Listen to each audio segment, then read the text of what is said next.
Good morning, friends. It's your boy Max Mogren reporting live for you here at Wake Up News. This is Wake Up Wyoming.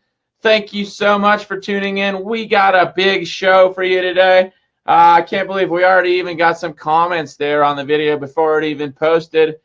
Thank you so much for tuning in. As usual here on Wake Up Wyoming and Wake Up News, we're going to take a big look at the Jackson Hole Daily. But first, we've got no shortage of stories loaded up on the interwebs for you today. Going to bring in our dear friend Corey Feldmen. Helen Ford, what's up? You're our first person there to comment. Big news, Corey Feldman's Truth Campaign trying to raise a whopping $10 million to put out a video exposing pedophilia in Hollywood. You know, we hope Corey gets it. Loved his work in Goonies, many other movies. Clearly, he's struggling to deal still today with the impact of his own abuse at the hands of Hollywood royalty. So we hope he gets his money. But I gotta say, man, $10 million is a lot of loot. $10 million is a lot of money to make a movie in the era of smartphones. You know, he wants private security to keep him safe. He wants to make this thing like in theaters. I don't know about you, but not that many people go to movie theaters anymore. A lot more people are just hanging out, watching videos on their smartphones. I think 10 million's a little excessive for one little movie. And, you know, inspired by Corey Feldman, don't get me wrong, I'm not trying to belittle sexual assault. I'm not trying to say anything negative about Corey Feldman. I hope he gets the money. But at the same time, $10 million is a lot of loot. And I did the math, crunched the numbers, and started my own Indiegogo campaign. Hold on, it's loading up. The Core Newsman's Truth Campaign, we're going to raise $10 million too. Unlike Corey Feldman, we don't have anybody on board yet. But I put together a video and everything here. Inspired by Corey Feldman's bravery helping expose Hollywood pedos, we hope he gets the $10 million he's trying to raise on Indiegogo, but can't help wonder how else $10 million could be used by journalists. While sexual assault is a serious issue the free media must address, the horrors of the casting couch do not directly affect most Americans. Endless wars, corrupt politicians, corporate oligarchy, toxic chemicals, and deceptive media do. So, news team, assemble. So yeah, there's my Indiegogo campaign. You know, really, if somebody, I'm not saying it's going to happen, but if somebody was able to raise $10 million, you could fund 100 independent journalists at $100 per day for 1,000 work days each. Or you can get yourself one movie from Corey Feldman exposing Hollywood pedophilia. It's your choice, America. Yeah, there's a little Ron Burgundy and all that. Just having fun with it. You know, it's funny. People, just yesterday, somebody accused me of being a money grubber. So I figured I'd put this up as good fun. You know, I doubt we'll raise a single dollar out of here. So far, through Wake Up Wyoming, through the support of my patrons on Patreon, I'm making $311 per month. To put that into perspective, I used to make that much money in one night of bartending. So if I was trying to get rich, I could pretty much do anything aside from Wake Up Wyoming. That said, big thanks. We have a new Patreon subscriber for $3 per month. Thank you so much, Marta Lyall, for ponying up. Also, Edward Bossier, Irene Lyon, Evan Simpson, Zachary Coons, David, the richest coconut of all, Coco Rico, Brian Peterson, my first ever Patreon subscriber, Mysterious Mountain Mama Jill up in Montana, and Rhino Bossier contributing via PayPal, and the equally mysterious Madam X, who asked me not to say her name if she donated on the Patreon, but hasn't yet. So if you want to support my work, check out Patreon, or you could also join the Core Newsman's Truth Campaign, where we're raising 10 million whopping buckaroos. Moving on, we're looking at rice farmers links today. No shortage. You want to get the straight dirt. You know, he doesn't post every day, but what he does post is pretty reliable. Check out ricefarmer.blogspot.com. I get a lot of my news through his excellent research capabilities. He's a little more pessimistic than me, but that's understandable because he's been doing this for decades. He's an ex-Army intelligence guy that lives in rural Japan, grows rice, and spends a lot of time on the computer reading the most depressing news in the world. So it's no wonder he's got a pessimistic perspective. understandably. But what do we got going on? Better watch out. The Department of Education reporting that hackers are now targeting your elementary school students. Look at these cute kids.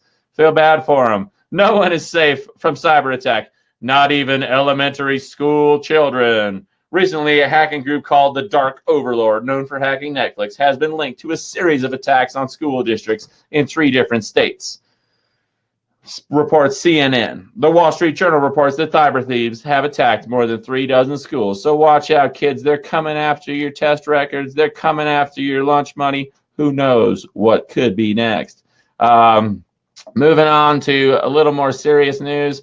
Coming out of consortium news, the strange world of Russian trolls. A big part of the Russiagate hysteria is to accuse Russia of spreading U.S. dissension via internet trolling.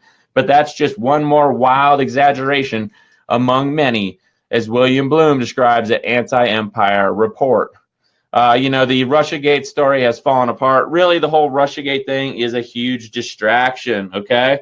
While Trump is dealing with Russiagate with his left hand, he's doing other stuff with his right. While Hillary Clinton's attacking Trump with Russiagate, she's doing other stuff too. It's a huge distraction. Russia did not drastically influence our election. They didn't really hack state elections. That was a lie. And the only thing they can find to pin on Russia is spending a couple $100,000 on advertising on platforms like Google. So all they really have to stand on here. And now the Hillary Clinton and Bill Clinton Russia uranium scandals dropping. It's all a distraction. They're not going to jail for this shit. It's the same old business, right? Just like Secretary of the Interior Ryan Zinke's buddies getting the $300 million contract to turn the lights back on in Puerto Rico. 2 guys, Whitefish, Montana, in charge of restoring the electrical grid to 3.4 million Americans on the island of Puerto Rico, right? So, blah, blah, blah. Russia causing divisiveness. You've probably read that by now. Yeah, they're trying to blame it all on Russia. We love blaming Russia. And this is a great article on that topic. But again, the whole Russiagate thing, huge distraction, fills the newspapers with all sorts of nonsense, makes it look like there's this big scandal where there really isn't one. Social media blamed for crimes against youth in Japan. More than 900 people under the age of 18 were victimized through social media over the first 6 months of this year, involving pornography, adults paying youth for sexual services, and 350 other forms of commercial exploitation. So if you see somebody exploiting the youth on social media, call them out on it. Bear in mind the mainstream media exploits the youth via social media by lying to them every day about all. Moving on, what else do we got? Sorry, my computer's kind of maxed out here. It's funny, some of these, here, I'm going to just bump here. For whatever reason, this International Business Times window crushes my memory. They've got like the most obnoxious, this one window alone eats up 500 megabytes of memory on the back end of my computer. So let's just go through it and close it out. I'm probably done citing this source because it's so friggin' trolly. Putin predicts superhuman soldiers will be worse than nuclear bombs. Russian President Putin warned world leaders to have regulations in store for superhuman soldiers in the future in case they turn into mass killers who fear no pain or fear. The statement came after he warned attendees at the World Festival of Youth and Students Saturday. Genetically modified superhuman soldiers are a possible danger because scientists are close to breaking the genetic code. He can be a genius mathematician, a brilliant musician, or a soldier, a man who can fight without fear, compassion, regret, or pain, Putin said in his speech at the festival's closing ceremony, according to Express. What I have just described might be worse than a nuclear bomb, Putin proclaimed in front of 20,000 young men and women attending the festival, which was held at Olympic Park in Sochi. So, there you go.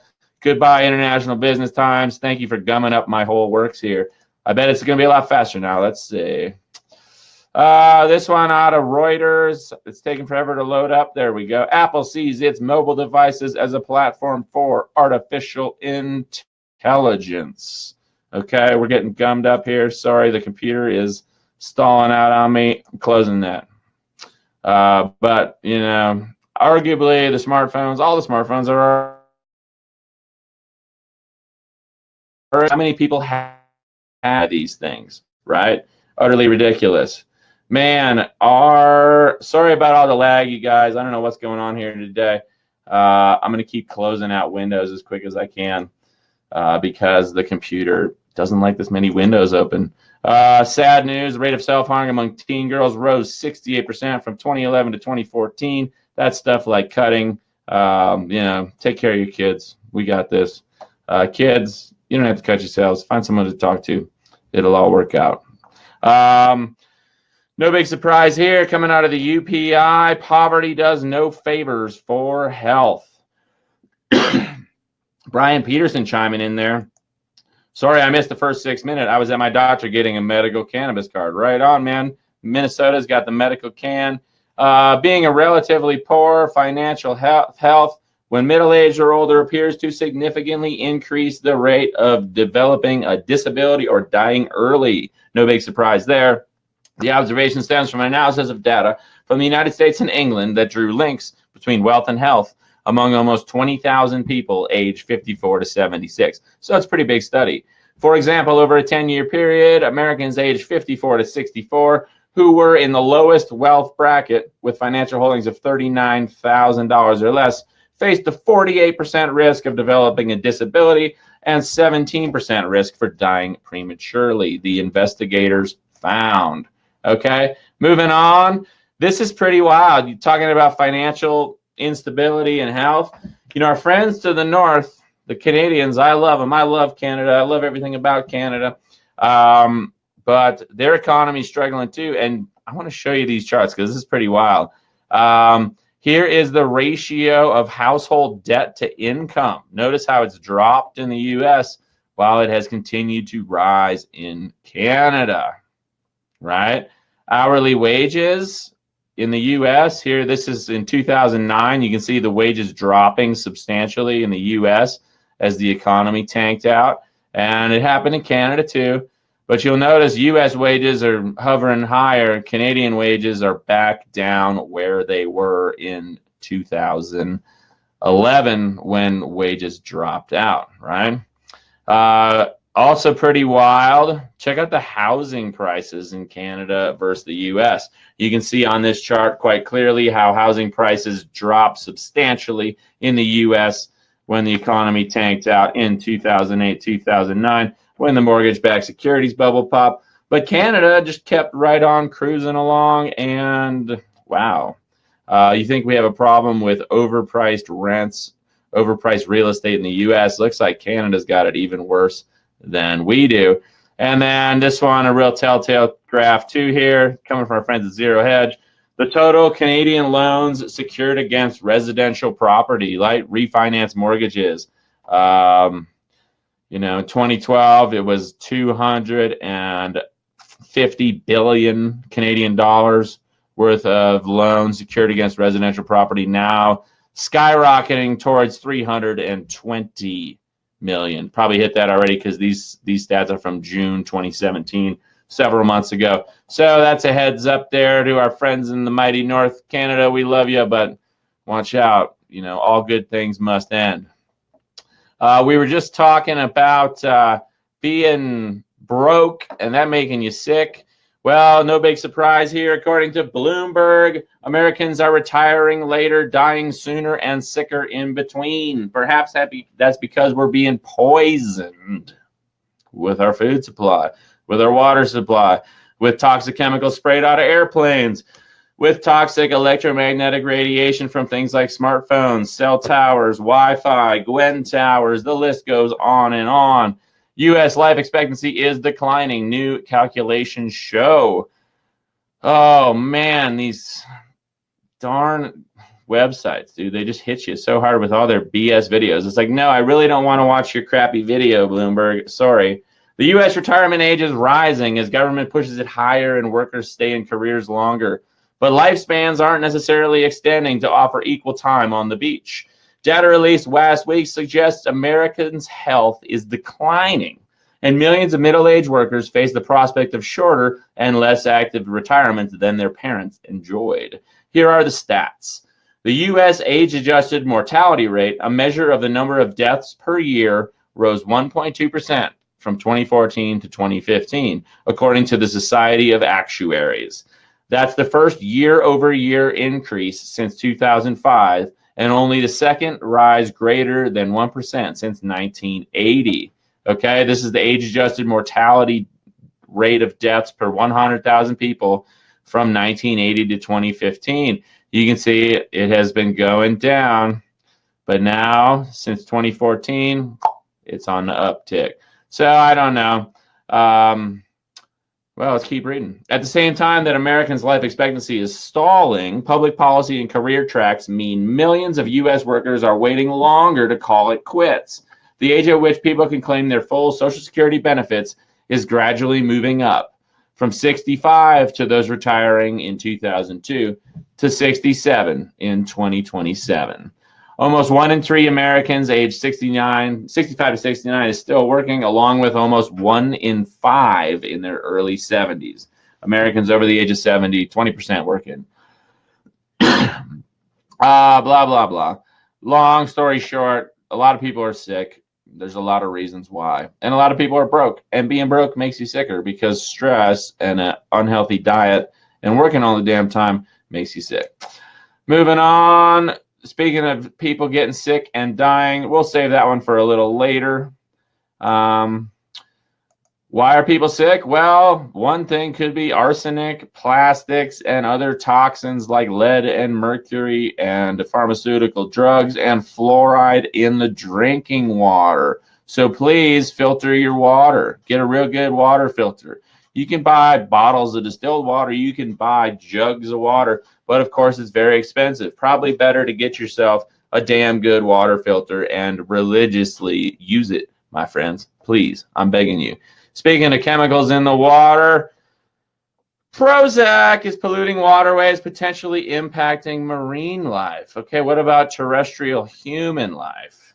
October 23rd, coming out of the UPI, exposure to pharmaceuticals is a growing problem for coastal wildlife.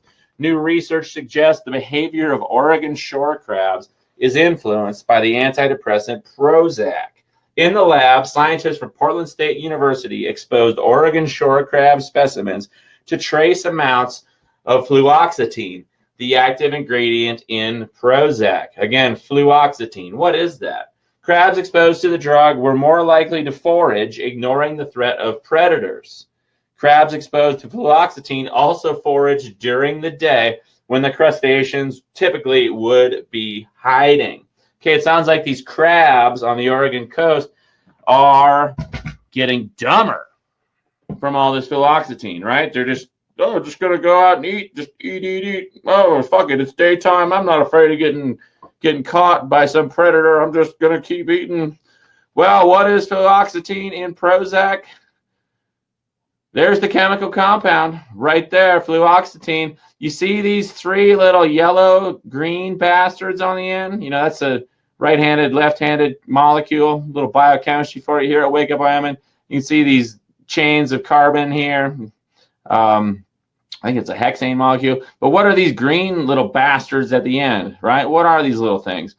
Those are fluoride. That's right. The active ingredient in Prozac is fluoride. So those are fluoride chemicals. Let's see. Or fluorine molecules, but they break off. You can even see there's the same color there. So you know those little green, yellow bastards are fluorides. Fluoride is the simplest anion of fluorine. In salts and minerals are important to industrial chemicals and chemical reagents. Blah, blah, blah. But the key thing to understand about fluoride is that it is extremely biologically reactive. It binds up in your brain. It binds up in your nervous system. It binds up in your third eye, and it makes you dumb, and it makes you sick. It makes you lazy. So please don't take Prozac, and please don't brush your teeth with fluoride, my friends. You know, there's all sorts of toothpaste out there. Strangely, the vast majority of them, like if you go to the grocery store, 19 out of 20 toothpaste available are going to have fluoride in them. Okay? Get yourself some toothpaste that doesn't have fluoride in it, please. And you can also brush your teeth with coconut oil, and a little baking soda. That works pretty good too. Coconut oil, the best of all worlds. If you haven't experienced the joys of coconut oil yet, you can eat it. You can put it on your skin. You can put it in the hair. It makes a great personal lubricant, I've been told. And it's pretty cheap too. So get yourself some coconut oil. Please don't use fluoride. Moving along, speaking of people dying, coming out of Reuters, in the market for human bodies, almost anyone can sell the dead. Okay, if you've got the donor card on the back of your driver's license, you might want to think twice. Las Vegas, Reuters. The company stacked brochures in funeral parlors around Sin City. On the cover, a couple clasping hands above the image of promise, providing options in your time of need. The company, Southern Nevada Donor Services, offered grieving families a way to eliminate expensive funeral costs. Free cremation in exchange for donating a loved one's body to advance medical studies. Outside Southern Nevada's suburban warehouse, the circumstances were far from comforting. In the fall of 2015, neighboring tenants began complaining about a mysterious stench and bloody boxes in the dumpster. That December, local health records show someone contacted authorities to report odd activity in the courtyard. Health inspectors found a man in medical scrubs holding a garden hose. He was thawing a frozen human torso in the midday sun. As the man sprayed the remains, bits of tissue and blood were washed into the gutters, a state health report said. The stream weaved past storefronts and pooled across the street near a technical school. Southern Nevada, the inspectors learned, was a so-called body broker, a company that acquires dead bodies, dissects them, and sells the parts for profit to medical researchers, training organizations, and other buyers. The torso on the gurney was being prepared for just such a sale. Each year, thousands of Americans donate their bodies in the belief they are contributing to science. In fact, many are also unwittingly contributing to commerce, their bodies traded as raw materials in the largely unregulated national market. Body brokers are also known as non-transplant tissue banks. They are distinct from the organ and tissue transplant industry, which the U.S. government closely regulates. Selling hearts, kidneys, and tendons for transplant is illegal, but no federal law governs the sale of cadavers or body parts for use in research or education. Few state laws provide any oversight whatsoever, and almost anyone, regardless of expertise, can dissect and sell human body parts. So you can donate your body to science, but where's it really going? I don't know. Again, you got your classic climate change propaganda. Of course, our drinking water is fairly well fucked for a lot of reasons. But this is your standard climate change propaganda coming from the Urban Resilience Project on October 2nd. In a world of bigger, hotter fires, it is time to think of forests as vital infrastructure and to invest in preserving those resources for the future. I love how they just, it's always assumed bigger, hotter fires are inevitable now, but nobody talks about geoengineering, including the mainstream media, the Government Accounting Office. Climate change is already costing the U.S. billions of dollars in losses. Coming out of the AP in Washington. A nonpartisan federal watchdog says climate change is already costing U.S. taxpayers billions of dollars each year, with those costs expected to rise as devastating storms, floods, wildfires, and droughts become more frequent in the coming decades. Okay? That's the AP for you. That's why we're going to raise $10 million and start the FP, the Free Press, right? It's coming at you. I promise you. The Government Accountability Office report released Monday said the federal government has spent more than $350 billion over the last decade on disaster assistance programs and losses from flood and crop insurance. That tally does not include the massive toll from this year's 3 major hurricanes and wildfires, expected to be among the most costly in the nation's history. Okay? Bear in mind, as we're reading this, that we live in the era of geoengineering. The government, the military-industrial complex, they know how to steer hurricanes. Okay? They have weaponry that can be used to start wildfires. They also have the capability to use the weather to stop wildfires. They can help it rain. They can decrease winds. These fires in California recently were blamed on these Santa Ana winds tearing down out of the mountains and starting big fires. But it's important to note that the technology exists to steer hurricanes, to weaken hurricanes, to put out wildfires. or to use them all as weapons. But, climate change is already costing billions of dollars in losses, 350 billion over the last decade. Disaster assistance programs. Moving along, in potentially good news, the EU is on the brink of a historic decision about glyphosate. Glyphosate is found in 60% of bread in the UK, and environmentalists welcome a ban, but the industry warns of uproar among farmers if the herbicide is phased out. Okay? If you don't know about glyphosate, it's killing us. It's really bad shit. Glyphosate is a weed killer so pervasive that its residues were recently found in 45% of Europe's topsoil and in the urine of 3/4 of Germans tested, at 5 times the legal limit for drinking water. Okay, filter your water, my friends. Don't eat that cheap bread at the grocery store. Spend the extra couple bucks to get the more expensive stuff, please. Since 1974, almost enough of the enzyme-blocking herbicide has been sprayed to cover every cultivable acre of the planet. Its residues have been found in biscuits, crackers, crisps, breakfast cereals, and in 60% of bread sold in the UK. But environmentalists claim that glyphosate is so non-selective that it can even kill large trees and is so destructive to wild and semi-natural habitats and to biodiversity. Okay, flashback to all the bees dying off.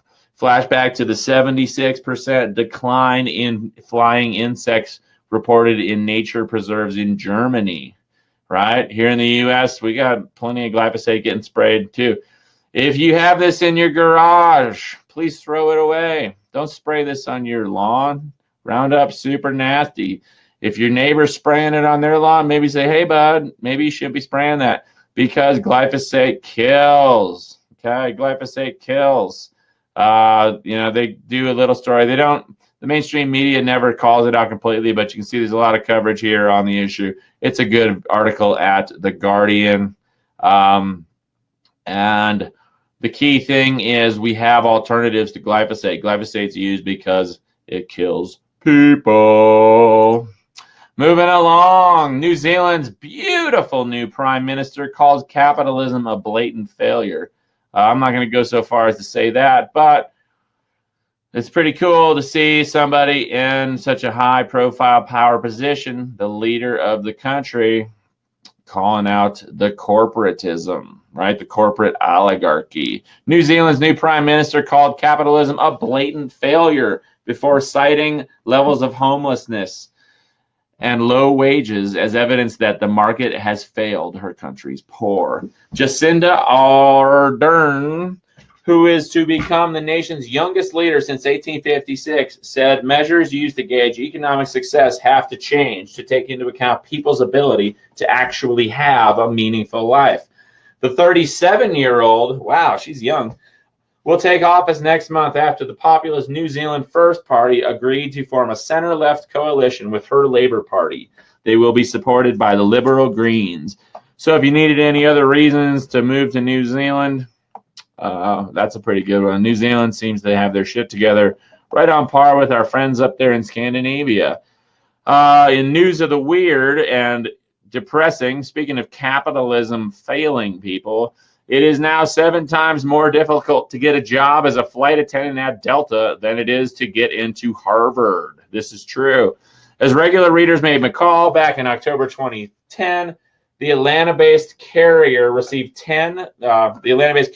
American Airlines, or Delta, received 100,000 applications for 1,000 jobs, an acceptance ratio of 1%. Then it bumped up to 1.3%. Fast forward to today when things have turned decidedly more grim for the U.S. job market once again, at least based on this one particular indicator. According to CNN, Delta is once again on the hunt for new flight attendants and has roughly 1,000 open positions for 2018, although this year the competition is virtually unprecedented. So far, Delta has received more than 125,000 applications for this hiring round, which all else equal would result in an acceptance ratio of 0.8%. Note we said virtually unprecedented because this year ratio of applicants to open positions is identical to last year, when 150,000 people applied for 1,200 flight attendant jobs, resulting in an identical 0.8% acceptance ratio. So a pretty tough gig to get. Excuse me. But let's say you do jump through all the hoops, right? And you reach the promised land of being a flight attendant. What untold wealth and riches await the lucky guy or gal? Well, nothing more than minimum wage. Average entry-level flight attendants earn roughly $25,000 a year, according to Delta. Well, there are perks, such as the increasingly more unaffordable for most employee benefits, which include health insurance coverage, 401k with a company match, and a profit-sharing program. Workers also get travel privileges for themselves and family members. Okay, we're going to cover 401ks. That's in the news today. The federal government thinking about changing 401k regulations. And we're going to talk about health insurance. Nationwide, the most popular Affordable Care Act plans, the silver plans designed for people that are lower income, are projected to rise by 35% coast to coast this year, 68% here in Wyoming. But to put it all together, putting this entire farcical process, which among the other things demonstrates the true state of the U.S. job markets, Harvard's acceptance rate for the class of 2021 was 5.2%.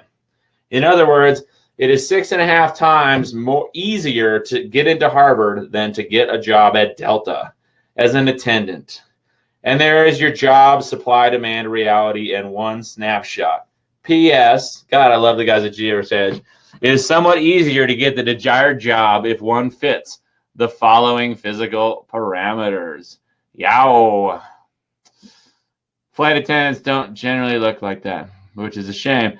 Although I had to say, we'd all be a lot more attractive. We'd be happier, healthier, hornier, and more attracted to the opposite sex if we weren't all being poisoned. Moving along. It's a huge story. China launching their Petroyuan in 2 months. As a reminder, nothing lasts forever, okay? These are the reserve currency statuses of various empires throughout history. You can see back in the 1400s, Portugal had the reserve currency, then Spain, then the Netherlands, then France, then Britain, then the US, okay? Notice how long it usually lasts. Now, it's an important thing to note here, too. What happened in France and Britain when, especially Britain, most recently, what happened when they lost their reserve currency status? Did everybody die, and was there a zombie apocalypse where everybody took to the streets and killed one another? No. Yes, there was some upheaval. Yes, there were some shortages. Yes, a lot of people lost a lot of money, but civilization carried on, okay? It's important to note, you know, there's so much doomy gloominess out there these days. Getting storm clouds gathering on here the other day was a good reminder. You know, we don't know what the future is going to hold, but I'm hoping for a slightly better scenario than everybody is forced back to an agrarian existence where people are killing each other over a slice of bread. But anyway, reserve currency status does not last forever. Losing reserve currency status doesn't mean everybody dies. It does mean there's some big changes. Doesn't mean people got to tighten up the belt, but it doesn't mean everybody dies. You say the picture of me is too small, Linda? How's that? Then you can't see the hoo-ha there. The graph's not as good. The World Bank's former chief economist wants to replace the U.S. dollar with a single global super currency, saying it will create a more stable global financial system. The dominance of the greenback is the root cause of global financial and economic crises. Justin Gifu Lin told Bruegel, a Brussels-based policy research think tank. The solution to this is to replace the national currency with a global currency. Okay, it sounds kind of like that whole New World Order, one world thing, doesn't it? Again, if the U.S. dollar loses its dominance, the average billionaire is going to take advantage of that. They're going to be laughing all the way to the bank. They're going to make a lot of money.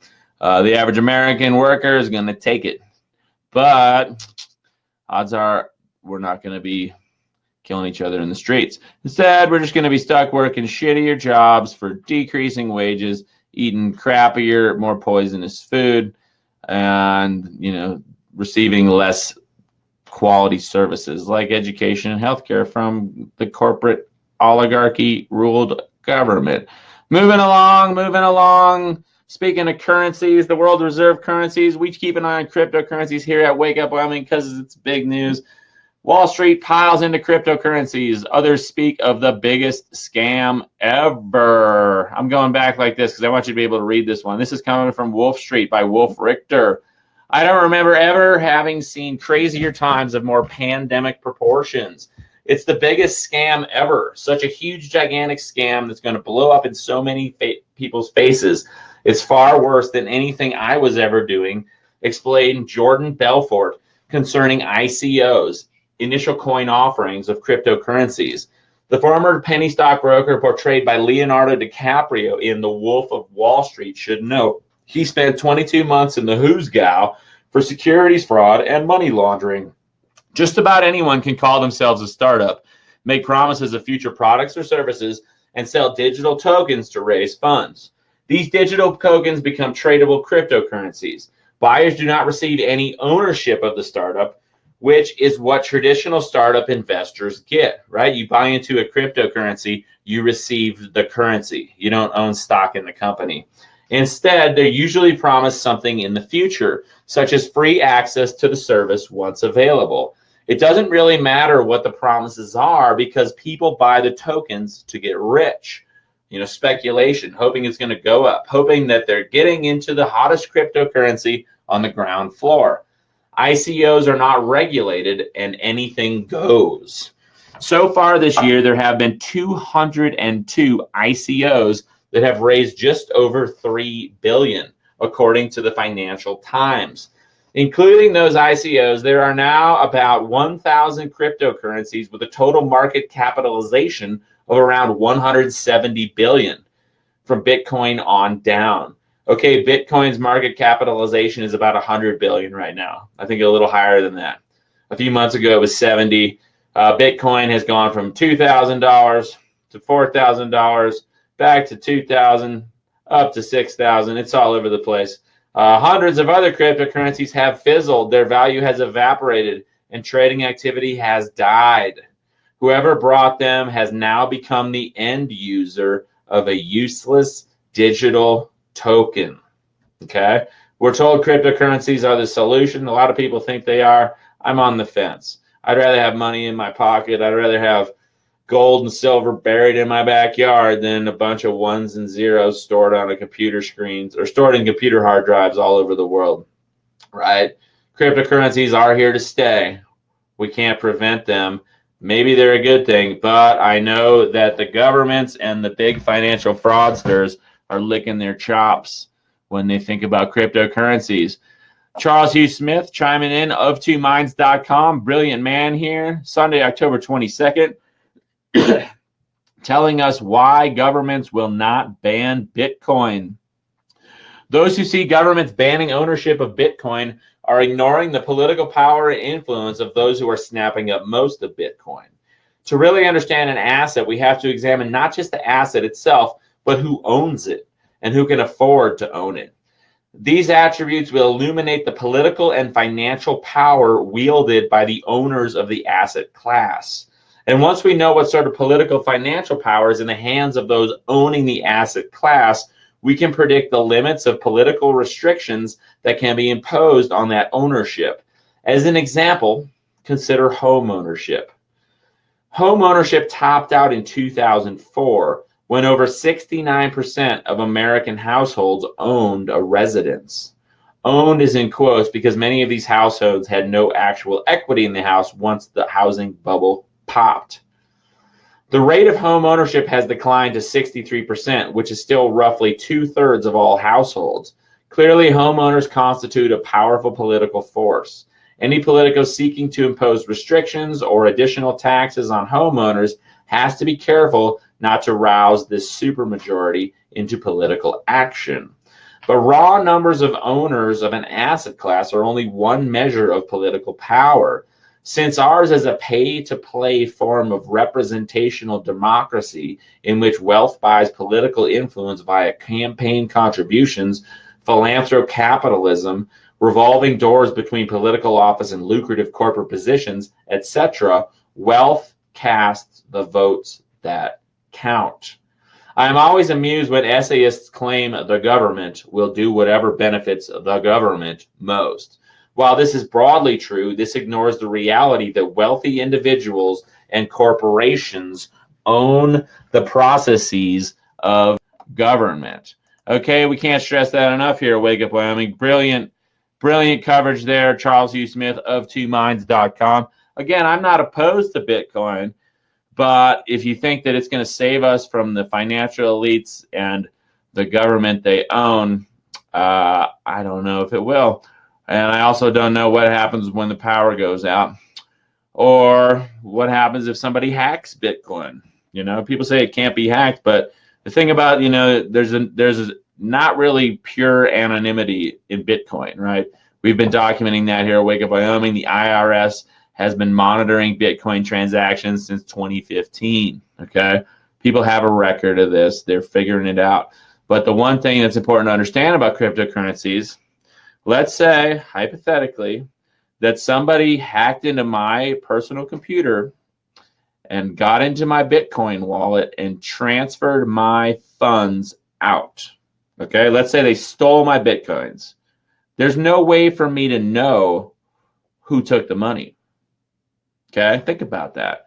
There's no way for me to find out exactly who has the money. That's the beauty and the horror of cryptocurrencies. So, you know, if your shit can get hacked, I'm pretty sure our shit's all hacked.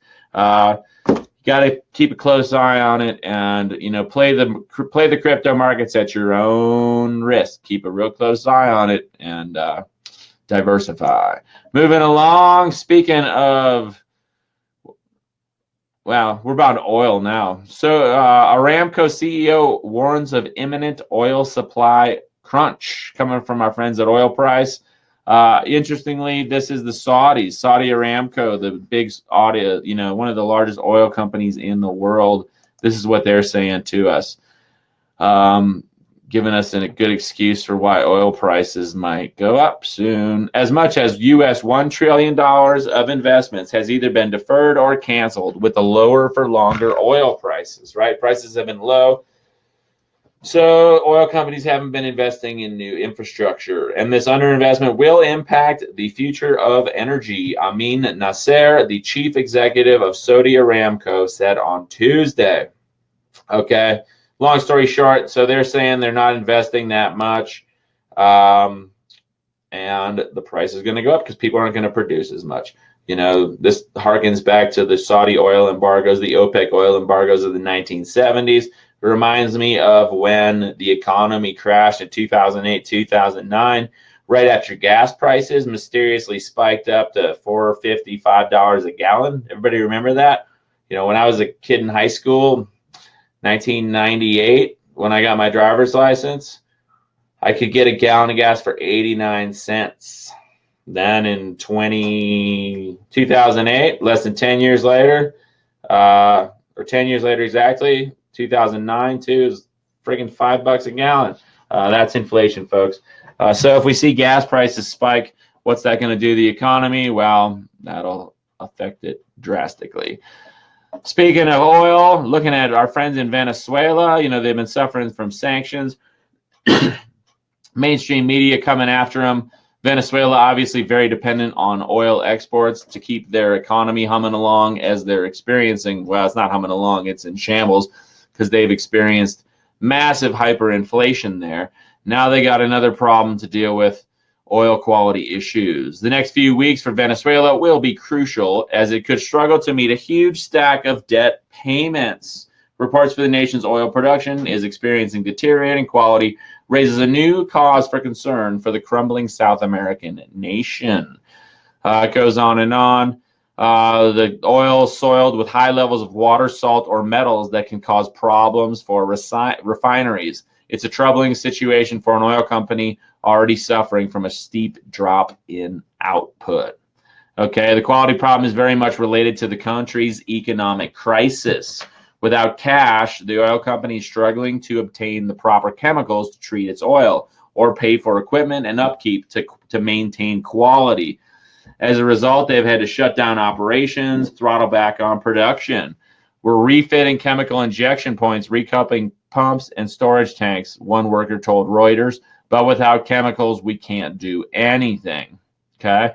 Speaking of chemicals, the U.S. now admits the Syrian rebels have used chemical weapons. Okay, if you haven't been following the Syria situation for a long time, long story short, we funded ISIS. We created ISIS as a proxy enemy so we could invade Syria, bomb Syria, go after President Assad, put in a central bank controlled by the global banking cartel, and eliminate one of the few countries that still has a relative degree of financial freedom.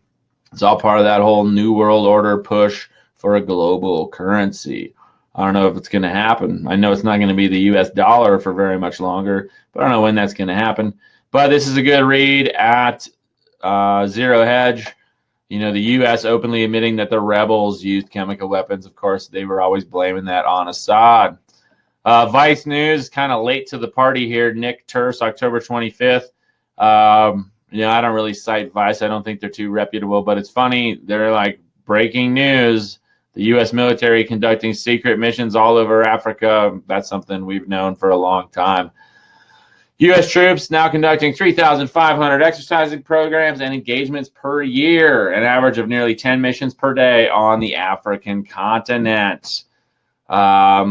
With the White House and Pentagon facing questions about the October 4th ambush in Niger, which left 4 U.S. Special Forces soldiers killed, Secretary of Defense James Mattis reportedly indicated to 2 senior members of the Senate Armed Services Committee Friday that these numbers are only likely to increase as the U.S. military shifts even greater attention to counterterrorism in Africa.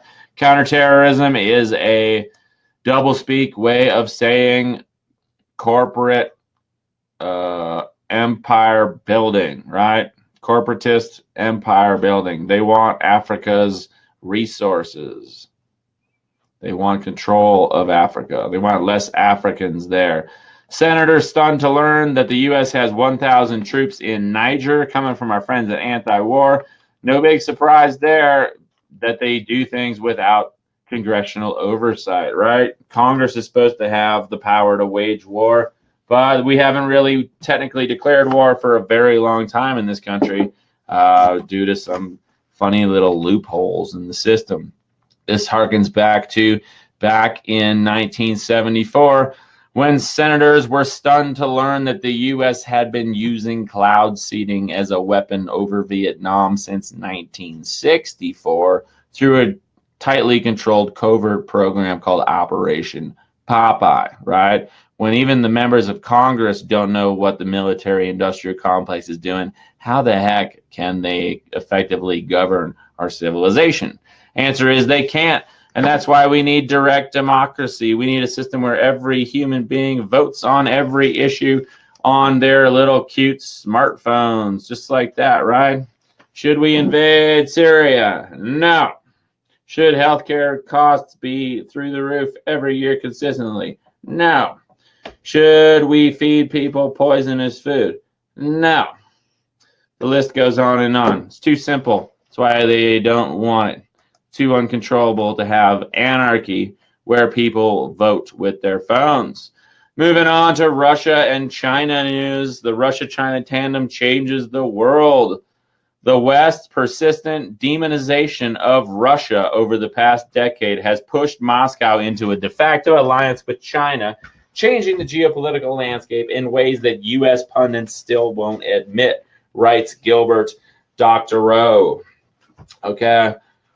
Goes on and on. Basically, they're saying it's, you know, all these political pundits, all the Western experts are suffering from wishful thinking, not really looking at the facts here, right? If the United States, it stands to reason, if the United States wages endless wars all over the world, terrorizing billions of people, blowing up people all over the world, issuing economic sanctions against other countries, naturally these countries are not going to be our allies, and they're going to do everything they can to get back at the bully. So your tax dollars at work. Moving on, this is kind of fun out of the sun. Scotty Holman sent me this. Samhain is the pagan origin of Halloween, and its terrifying rituals include human sacrifices and pumpkins filled with burning human fat. Halloween is more than makeup tutorials and dressing your dog up as a pumpkin. It's the night the veil between the worlds of the living and the dead raises up, and the spirits of our ancestors walk amongst us. By Emma Gritt on October 18th at The Sun. Modern-day Halloween might have been reduced to little more than scary makeup tutorials on YouTube, but rewind a few thousand years, and you'd be planning your human sacrifice, not your outfit. Halloween is regarded as the witches' Sabbat, the equivalent of their New Year's Eve. Look at this old woodcut. Pretty heavy duty. The Druids had many ways of sacrificing humans, one of which was packing them in a giant burning effigy of a man. Burning Man. That's funny. You know, it's funny when I talk about depopulation, when I talk about, man, there's poison in the food, there's poison in the water, there's poison all around us.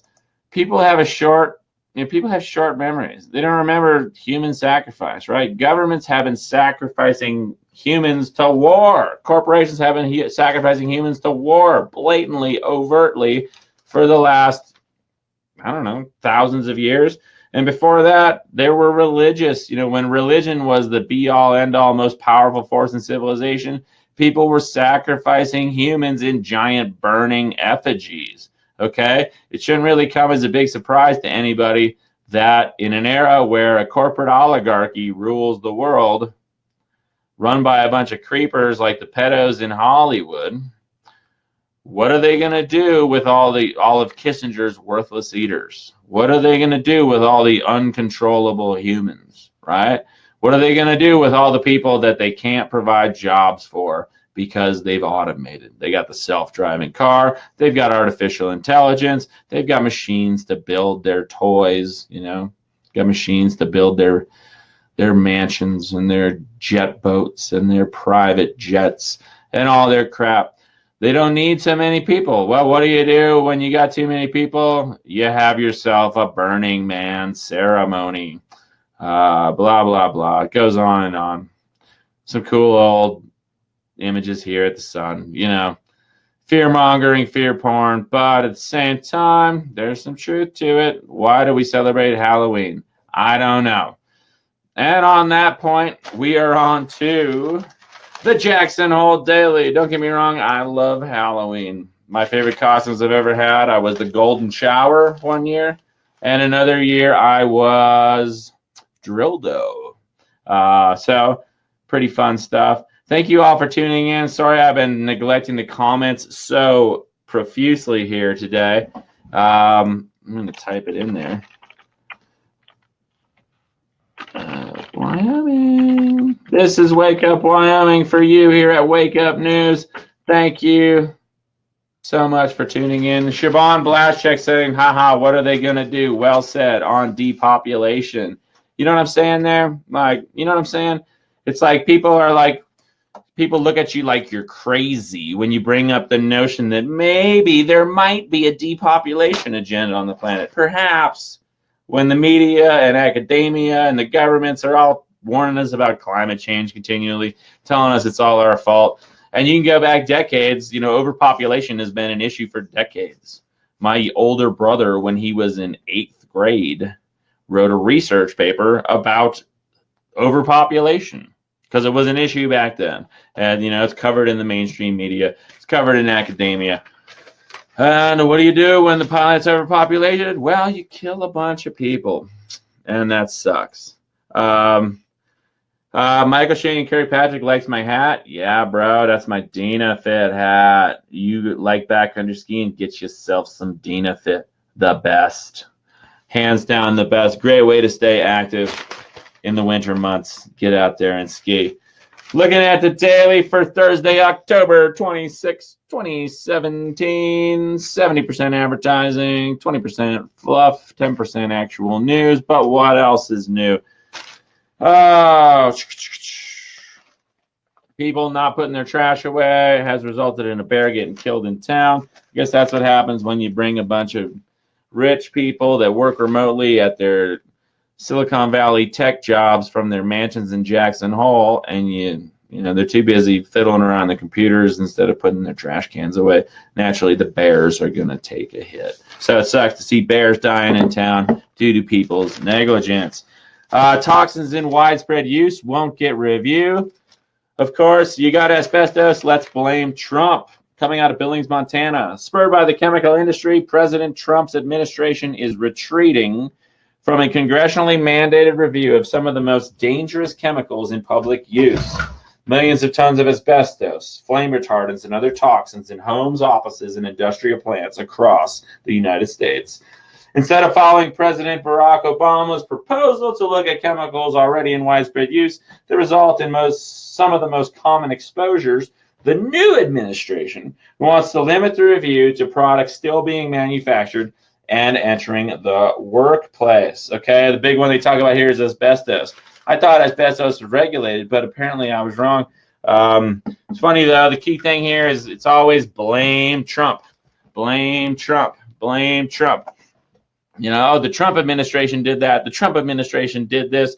They can always blame Trump, the divider in chief, the distractor in chief. But in reality, Trump's not able to do anything without the support of his corporate overlords. Jennifer Kelly, great question there. Speaking of depopulation, is there any truth to the Antifa civil war planned on November 4th? I don't know, Jennifer. That's a great question. If some of our readers, some of our followers can look into that more, I sure hope not. But thanks for reminding me of that. I forgot that they had brought that up. So we'll see what happens there. Let me know if anybody finds anything out. And I appreciate you bringing that to my attention, Jennifer, because I'm going to research that more myself. So thank you. Moving along. Watts help catching sign values. Sign everywhere. The sign gawking up the scenery, breaking my mind. Do this, don't do that. Can't you read the sign? People in Wyoming love shooting signs. Go figure. The Park Foundation gave a record $17 million to Grand Teton National Park. Again, we're going to raise $10 million here at Wake Up Wyoming and start the FP, aka the Free Press, to replace the AP. So if you got a couple million laying around, pony up. We'll get a team of 100 reporters and various social media spray lords, live streamers, editors, writers, and on and on and on together. Pay them $100 a day for 1,000 days each, 1,000 work days each, and change the world. Got to think big, right? Jackson Hole has another Amy Ringholes wannabe on the loose. It's funny, years ago I used to live with this guy named Chisler. This great old ski bum from Wisconsin named Chisler. And his girlfriend Amy Ringholtz is one of the most talented artists that I've ever seen. And obviously imitation is the greatest form of flattery. Well, she's got another imitator out there. I think that's about 5 or 6 of them now. I remember back before Amy made it big, we had some of her artwork hanging in our ski bum house in East Jackson. And I knew right then that this woman was destined for great things. So great work, Amy Ringholtz. Your art redefined wildlife portraiture, and you've got so many people copying your style because you nailed it. Thank you. Eugene Robinson of the Washington Post is giving the Congress and Trump and the generals their marching orders, telling us that Congress needs to reclaim its war-making powers. Couldn't agree with you more, Eugene. Good luck making that happen, bud. And this is funny too, the Russia thing. You know, for months here we've been distracted by the Russia fiasco. Here we see the Democrats opening up this big Russian, what are those dolls called, you know, where they get smaller and smaller. And then in the midst of their investigation of Russia, they find the Hillary and Bill uranium scandal. No big surprise there. Again, the corporate oligarchs transcend borders. The people that really call the shots don't care if they got Russian rubles or Chinese yuan or US dollars or euros. As long as they're making money, they're happy. Chrissy Hoskins saying nesting dolls. That's right. You're right. Thank you so much for that. Appreciate that. No big surprise here. Fracking still causes earthquakes. Tell your friends. Fracking still causes earthquakes. As if we needed any more evidence that that's true. Yeah, the University of Wyoming is trying to develop clean coal technology. Why don't they just start building wind turbines and solar panels in this giant state where there's no shortage of wind and sun? I don't know. The big sales are going on this weekend. Teton Mountaineering, Skinny Skis, all the shops in town. Get your ski gear at 15 to 60% off at TM through Tuesday. Big thanks to my friends at TM2. These guys are cool. They keep an eye on the skies over Jackson Hole for me and take pictures. If it's chemtrail day, let me know. So thank you guys at TM. Happy to support you. I'll be stopping by your sale to get some swag of some kind if I get some more Patreon subscribers. Hopefully my $10 million fundraising campaign on Indiegogo takes off and I can hire a whole news team. I'm just clowning. I'm not buying any new ski gear this year. Trimming down, tightening the belt, getting serious about the news. Interestingly, there's proposed changes to the 401k program. I haven't really followed, or that's news to me today, so I'll keep an eye on that. But they're not really reporting too much there. Nobody gives a shit. Classic Trump bashing distraction there. The divider in chief. No big surprise there. But here's huge news. Double-digit hikes in most insurance plans, okay? Obamacare, the Affordable Care Act. Yeah, here we go. Washington, out of the AP. You could have yourself an FP, but FP ain't got no money. Premiums for the most popular Obamacare health insurance plans are going up an average of 34%, according to a study Wednesday that confirms dire predictions about the impact of political turmoil on consumers, right? You're not a human in America, you're a consumer. Along with the increase for silver plans, premiums are also going up by double-digit averages for other levels of coverage, including bronze averaging 18%, gold 16%, and platinum 24%. So across the board, plans going up by big double digits, 16, 18, 24%, 33% for the silver plans. Many states had higher increases. Avalere found that silver premiums will go up by 49% in Florida, 43% in Missouri, and right here in Wyoming, we're number one, 65%. Thanks, Affordable Care Act. You saved us from the insurance companies. You saved us from the medical monopoly. Oh, wait, you didn't. It's called corporatism. It's so simple. Of course, they're going to blame Trump. It's Trump's fault that healthcare prices are going up across the board because Trump is defunding Obamacare. It's political turmoil. It's not what was designed to happen from the get-go. Here's the scam, guys. I'll lay it out for you. It's real simple. First thing, you make everybody sick.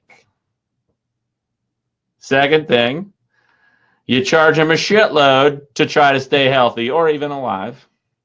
3, you bankrupt them and make them more screwed. So simple. Everybody's stuck working shitty jobs. They got shitty health care, overpriced, eating shitty food, and who profits? Uncle Sam. What happens? The economy continues to grow, right? Every time somebody gets cancer, it's good for the economy. Every time a kid's born with autism, it's good for the economy. Every time somebody gets put on an opioid painkiller, it's good for the economy, right? And then they got to go to drug rehab. That's good for the economy too. So instead of buying a new car or a new shirt or something that would actually like give them some pleasure in their life, they're paying more and more just to stay alive. So the economy grows while consumption goes down. Pretty straightforward.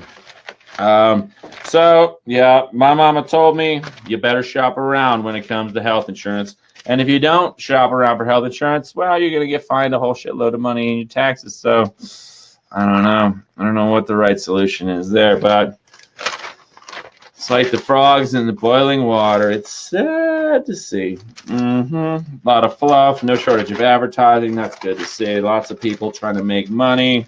You know, here you can see this is how, you know, the hospital in town, they can take out full page ads showcasing all their things. They actually do have some pretty good programs here, pretty good healthcare relative to the rest of the country. But at the same time, it's a ripoff, dude. People have been getting sick for as long as humans have existed. Why all of a sudden did it become so damn expensive to take care of people just recently? Weird.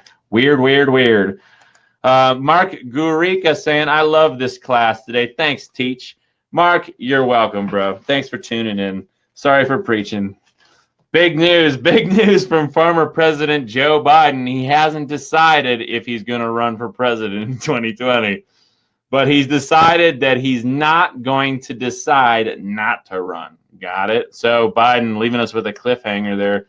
God, I'm so excited about, you know, once the election coverage starts up again. It's so funny, the Trump thing, the Russia thing, the hacking thing, the Affordable Care Act thing. We're going to run out of scandals. But don't worry, right when we run out of scandals, it's election time once again. And front page coverage for a couple years at least will be about who's going to be the next stuffed suit in the White House and various halls of power. Daniel Reichert, you did change your profile picture. Thanks, bro. That vampire one was scaring me.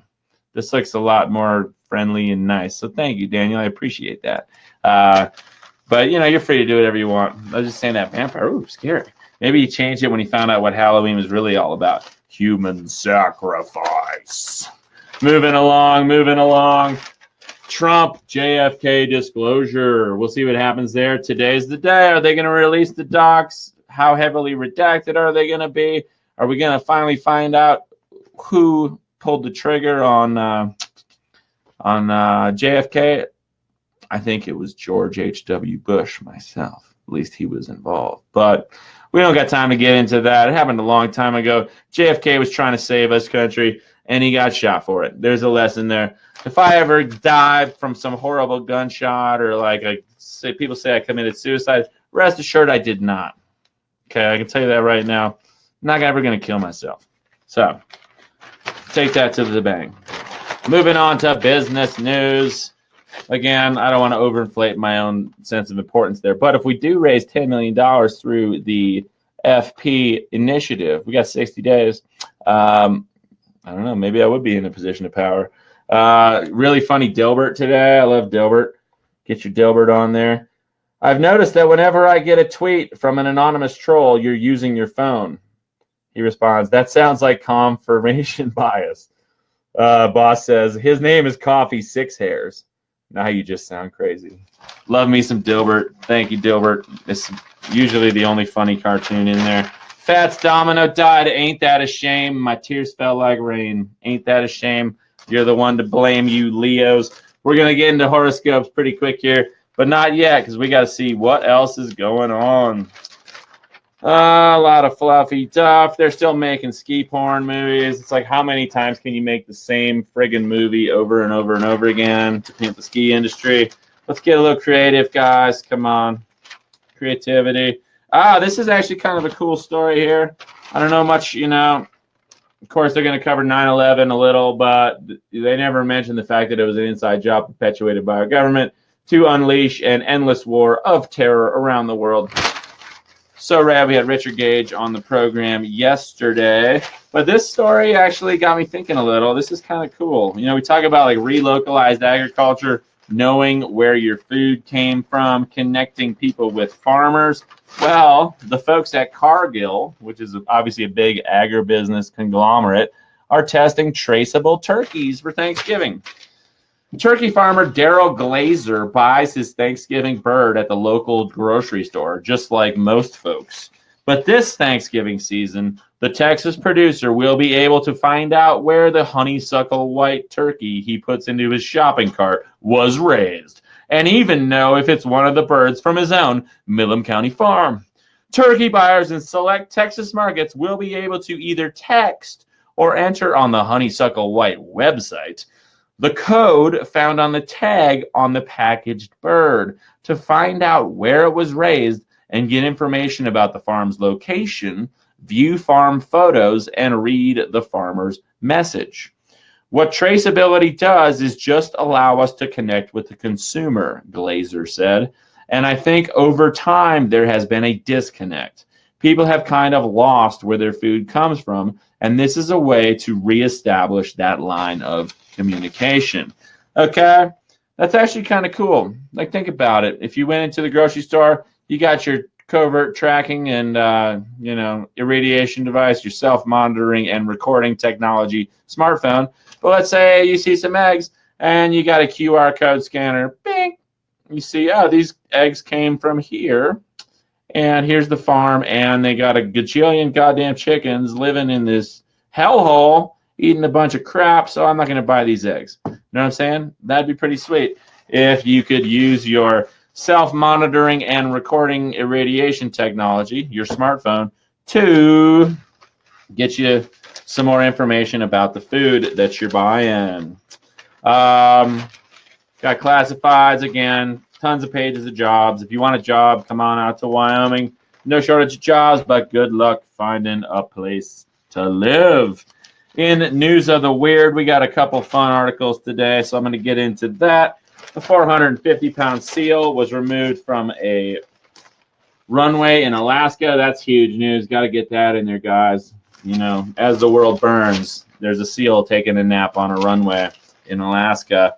Blah, blah, blah. Sports, sports, sports. Nonsense, nonsense, nonsense.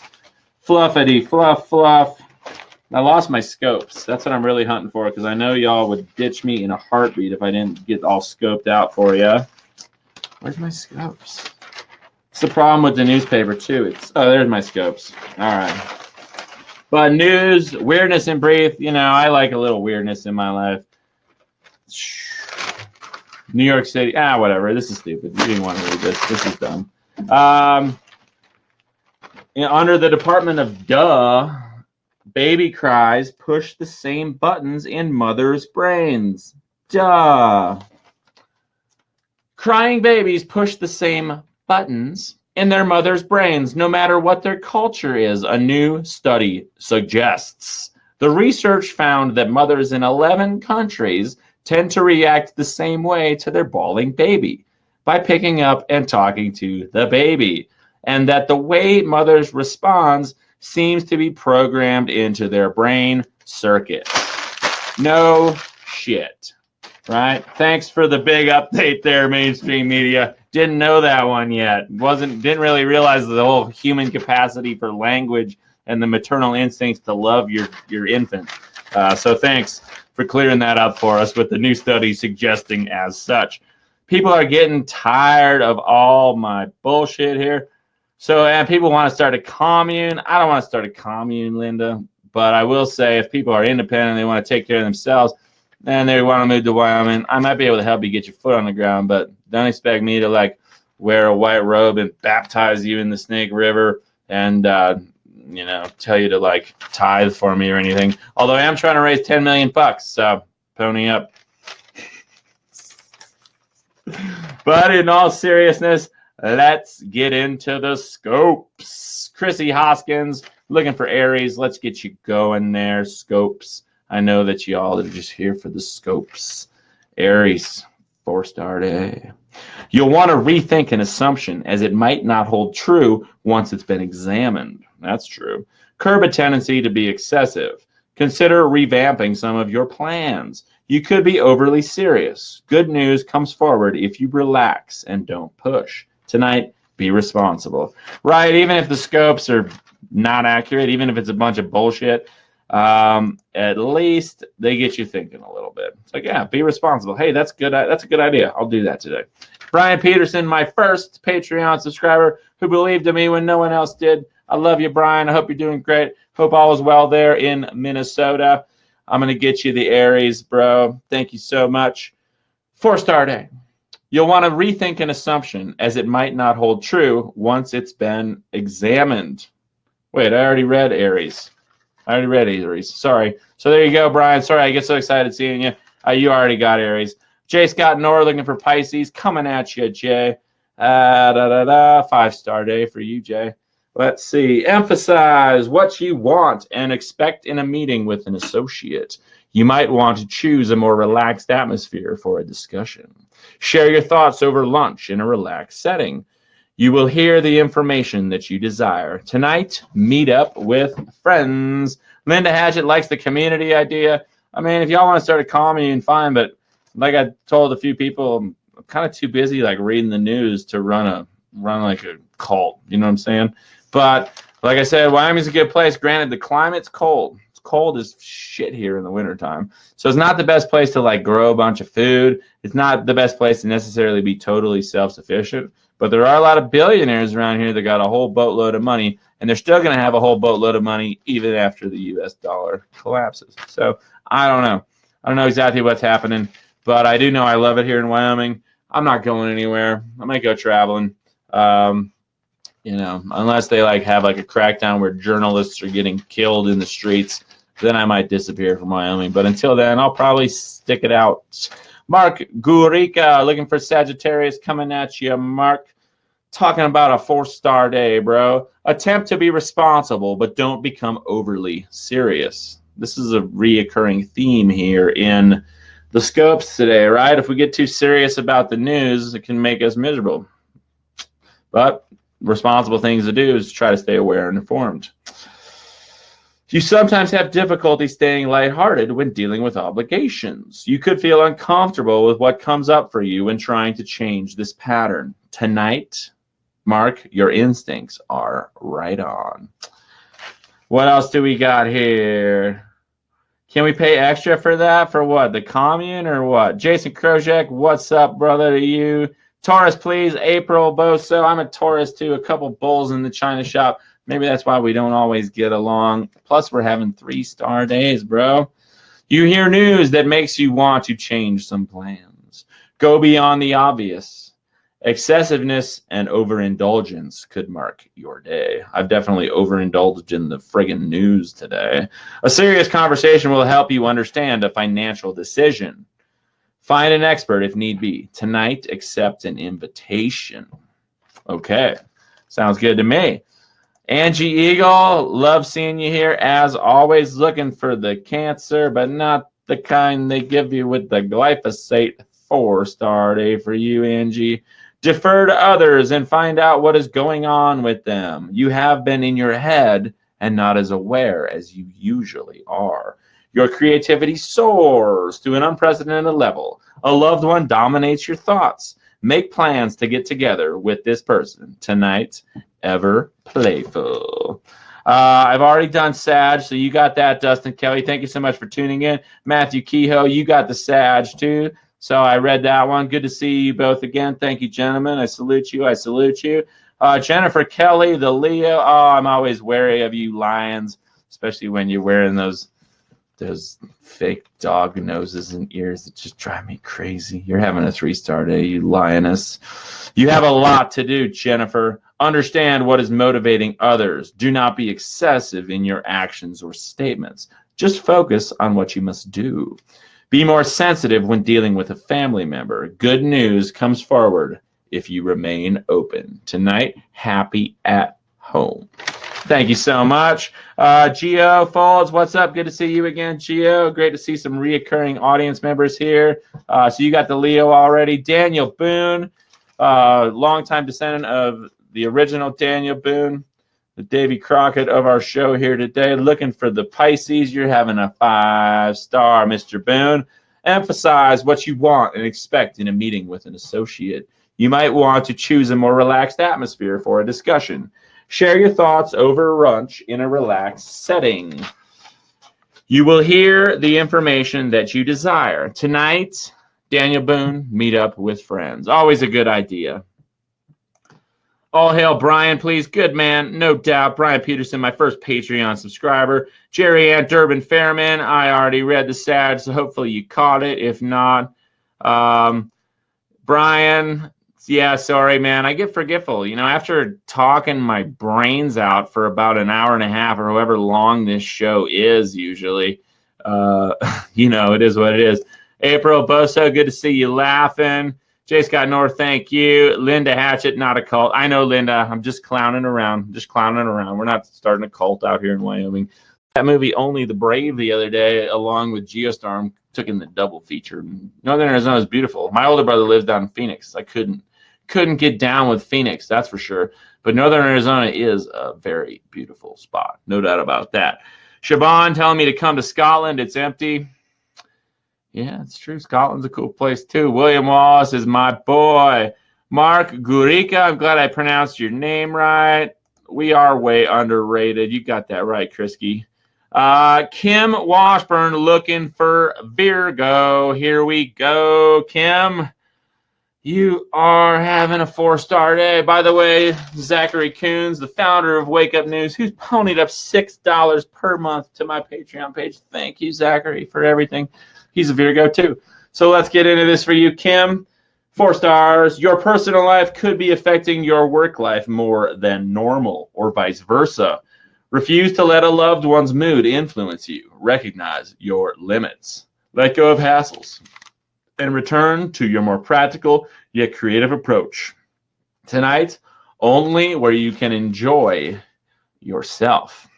So think about that one, Kim. Enjoy yourself. Thank you to April Boso. Much appreciated. Matt Urbanic Scorpio. Yeah. Oh, you want to do something like this in Pennsylvania? Dude, add me as a friend. We'll get you set up here. Wake Up News. We'll give you a trial run. See if you can get it going.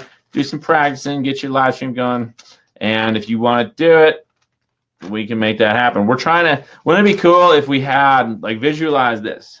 Imagine if through Wake Up News we had, like, I don't know, let's say 20 live streamers in various regions of the country that were reporting on regional news. How cool would that be? We'd basically be like a friggin' multinational news conglomerate.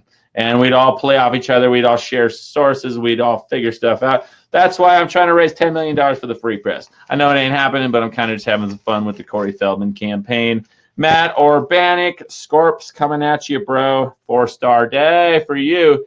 You will speak your mind and not exaggerate what you're thinking. Hopefully that's you talking about live streaming. Goodwill and openness can help you work through a problem and will draw others closer to you. You will revise your thinking after having several conversations. Tonight, Matt, maintain your budget. So Matt, thanks for chiming in. Add me as a friend, bro, if you're serious. Well, add me as a friend regardless. Anybody that's, you know, regular viewer, add me as a friend. If you find a story you think I should report on, add me as a friend and send it to me directly, right? You get my email. You can send it to me via Facebook. You can send it to my Patreon page, although I don't check that as much. Probably by Facebook's the best, since it's a Facebook-based community here at the moment, but that's going to have to change someday. So anyway, yeah, add me as a friend. Key thing, add me as a friend. Send me stuff in messages, right? You know, if you want to share stories and stuff, great, but don't expect me to respond right away because I'm kind of busy with a lot of stuff out here in Wyoming. But please, if you find a story you think, wow, I think Max would really be interested in that, send it my way. I would love to see it. Gregory Osayal Nelson, what's up, bro?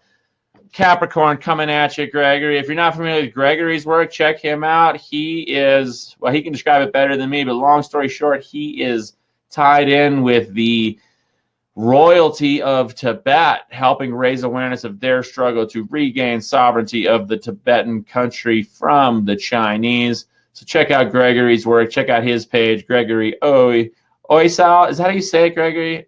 Gregory Oisal Nelson, a Minnesotan, fellow Minnesotan. Thanks for your support, Gregory. Appreciate you.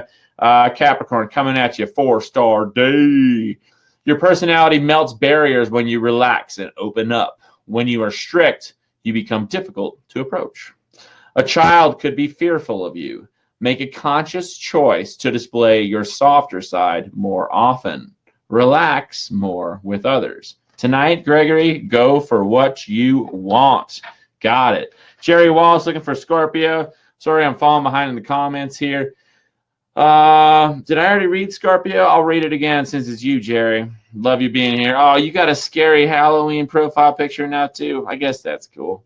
4-star day. You will speak your mind and not exaggerate what you are thinking. Goodwill and openness can help you work through a problem and will draw others closer to you. You will revise your thinking after having several conversations. Tonight, Jerry, as you always do, maintain that budget. Mark, thanks for tuning in. Daniel Reichert, you missed all sorts of stuff. Daniel Bood wants cancer for his girlfriend. I already read that one, but I'm going to read it again because people are asking for it. Whatever, I don't care. And Daniel needs Pisces because his battery died. I got you. Daniel Boone, for your girl, cancer, 4-star day. Defer to others and find out what is going on with them. You have been in your head and not as aware as you usually are. Your creativity soars to an unprecedented level. A loved one dominates your thoughts. Make plans to get together with this person. Tonight, ever playful. I should be like holding a crystal ball while I'm reading these, huh? For you, Daniel, Pisces, 5-star day. Emphasize what you want and expect in a meeting with an associate. You might want to choose a more relaxed atmosphere for a discussion. Share your thoughts over lunch in a relaxed setting. You will hear the information that you desire, Daniel. Tonight, meet up with friends. The pyramid. I like it more like that. Moving along and moving on. Thank you, Angie. Have a great day. What Parkersburg fire is that, Matthew Kehoe? What's that all about? What else you got? You sent me a video about human trafficking. Thank you, Daniel. Yeah, add Max Mogren. I'll type it in there. Maxmogren. There's only 2 of us on the whole planet. There's a Max Mogren in Sweden. It's actually pronounced Mogren. The Swedes pronounce it Mogren or Mogren, something like that. I don't even know how to pronounce my own last name properly because I'm an American. But, if I pronounced it Mogren, no one would ever spell it right. So Mogren. My friends call me the Moog or the Mog. And you call me whatever you want. So you add me a bit. Yeah, we were creeping on human sacrifice pretty hard today. Let's see, what else do we got? Crystal ball. Okay, here it is. Oh, that's actually an organite ball. I don't think this is good organite though because the particles inside are too big. I don't even know if organite really works, but somebody gave me some, so here it is. David, I read cancer already. For you, I'll read it again. I'll read cancer 3 times a day. I don't care. 4-star day. Defer to others and find out what is going on with them. You have been in your head and not as aware as you usually are. This is like the 3rd time in a row. Your creativity soars to an unprecedented level. Coco Rico. A loved one dominates your thoughts. Make plans to get together with this person tonight. Ever playful as always, David. Daniel, thank you so much. And Jason Prozac asking, did you touch on the JF files being released today briefly? But, we don't know what's in it yet. We don't even know if it's coming out for sure. They like to, it's funny, they'll make news out of it for like a week without actually telling us anything. It's like, are they going to release the files? Are they going to release the files? Well, they'll report on that forever, but then they won't actually probably report very intensively on what the files contain. So we'll see what happens with that. But that's your news here at Wake Up Wyoming. Thanks for tuning in. Thanks for dealing with me through all this. I'm getting better at this, huh? I'm getting better at running the whole show here. And I appreciate all of y'all being on board for that. This is going to be trippy. Check this out. Ready? Wait for it. Whoa! That's the screen I see while I'm broadcasting, just in case you didn't know. So there it is. Bam, right? That's my screen, so I can see myself. It's like I'm kind of in this weird, crazy world where I continually get smaller and go further and further away from myself, which is pretty trippy. But the real reason I'm bringing that up is to let you all know about my Patreon page. That's right, I'm creating journalism, live streams, and writing a book about my dog. I've got 7 patrons for a whopping $311 per month. And if you could support me, I would very much appreciate it. You can see we're getting closer to our goal of $400 per month, where I promise to put $100 per month towards online advertising in hopes of reaching a wider audience. That's right, I can live off $300 a month by eating oatmeal and feeding my dog her own turds. No, I'm kidding. I get her the best dog food possible. Love that little dog. But long story short, that's the situation here in Wyoming. You can see all sorts of neat things on my Patreon page. This one, the first time I actually saved my life, you got to be a $6 a month patron to get access to that. That's a 22-minute video, 25-minute video about my dog and I kicking ass. Another one for $6 patrons, $6 patrons.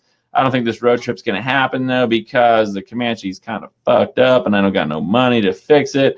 And you can see most of the Wake Up Wyoming's on there, too. So long story short, I'm staying pretty active on my Patreon, and I'll get a lot more active there if people actually donate more. So thank you for that if you want to. I love the fact that we still got 39 viewers. Again, just a couple bucks a month helps me out. Of course, I'm also trying to raise $10 million through Indiegogo, so if you want to pony up for that, feel free, but that's more of a joke or just to get people thinking. And that's what we're doing here at Wake Up Wyoming. Your boy Mog, live for you here at Wake Up News. I love you all. Thank you so much for tuning in. I'm signing off. Going to go outside and have a lovely afternoon. Probably get the chainsaw out and cut up some fallen pine trees that are dangerously close to the house here. So, yeah. Michael Shanker, Pat is saying, don't invest in Facebook advertising. I'll shoot you some videos about how it's not worth it. Please do, bro. Please do. Tell me where I should put that money because, like I said, I'm committed to putting $100 a month towards advertising of some kind in order to reach a wider audience. So get out there, take care of yourselves, take care of your families, take care of your friends, your loved ones, and the things you can actually control. Right? We can spend all day fretting over the news. We can spend all day worried about the collapse of civilization or the petrodollar falling to the Petroyuan or the petro ruble or the New World Order doing all their shit, financial shenanigans. But the bottom line is if you don't take care of yourself, you're fucked. So take care of yourself. Your boy Mog, I love y'all. Signing off. One love, peace, and it's going to make